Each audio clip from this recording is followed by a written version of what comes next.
Once upon a time, there were two old hags. One was 78 years old and the other was 79. These two oldies messed up whatever they laid their frail hands on. Both these septuagenarians were Democrats, incidentally. They towed the far left line and were an eyesore for their country.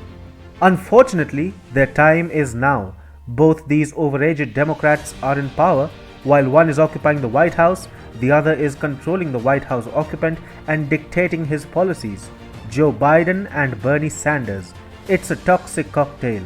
However, Joe Biden seems to be developing a free spirit of late. He is defying the Bernie Sanders-led far-left lobby. Biden is seeking cooperation with Russia and is stepping up the rhetoric against China. So, Joe Biden has essentially succumbed to former President Donald Trump's foreign policy outlook in entirety, barring Iran, of course.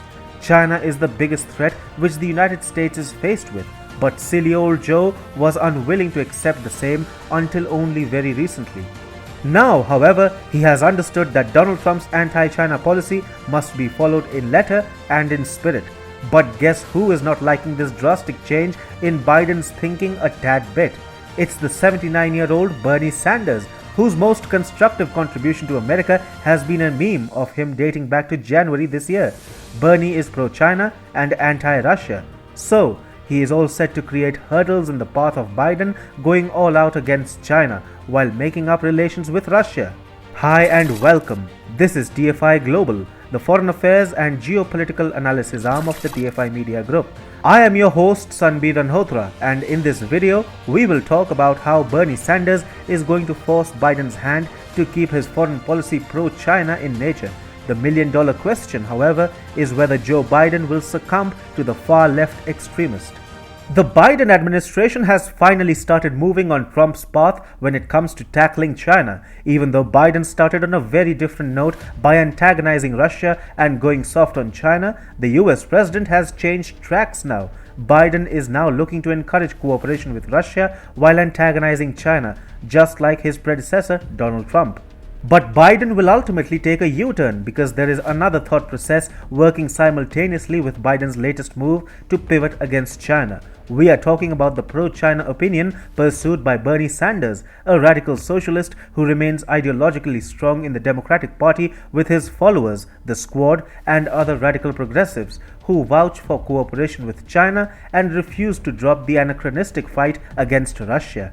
We do know that Bernie does exercise influence upon the Biden camp. In fact, Bernie's supporters had infiltrated into Biden's presidential campaign. Ultimately, Bernie Sanders was able to hijack Biden's campaign on key issues like illegal immigration and minimum wages. In fact, Bernie may seem to have taken a backseat, but he has remained influential while working in the shadows. Even on the issue of China, Bernie wants to influence Biden. Bernie has penned a long article that argues resolving all global challenges would need cooperation with China, the most populous country on earth.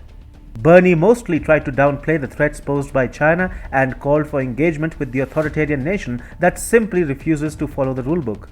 The radical Democrats said the United States should continue to press these issues in bilateral talks with the Chinese government and in multilateral institutions such as the UN Human Rights Council. That approach would be far more credible and effective if the United States upholds a consistent position on human rights towards its own allies and partners. So, Bernie's solution is to ask China not to steal American technology and not to violate human rights of its ethnic minorities. For some mysterious reason, he believes that Beijing would simply comply. At one point, Bernie actually adulated China. He said, China deserves acknowledgement for the steps it has taken to provide vaccines. Of course, Bernie doesn't mention that most of these Chinese vaccines don't work, and countries like Seychelles have literally been duped by the paper dragon. The 79-year-old Democrat wants to push cooperation with China at any cost, even if it means letting the communist nation erode American influence in world affairs. Bernie has his own ideological agenda to run, which probably dictates his tendency to downplay China's wrongdoings. Unfortunately, what he says or pursues does have a tendency to strong-arm Biden. Presently, Biden is going soft on China. He even argued, Russia is in a very, very difficult spot right now. They are being squeezed by China. They want desperately to remain a major power, while explaining why Russian President Vladimir Putin would want to work with the United States and other countries. Biden is ready to drive a wedge between Moscow and Beijing, and he is also suggesting how China's big objectives might pose a danger to Russia. And Biden isn't exactly exaggerating here. China's big ambitions pose a territorial danger to everyone, including Russia, given China's ambitions in the Russian Far East, Central Asia, and the Arctic.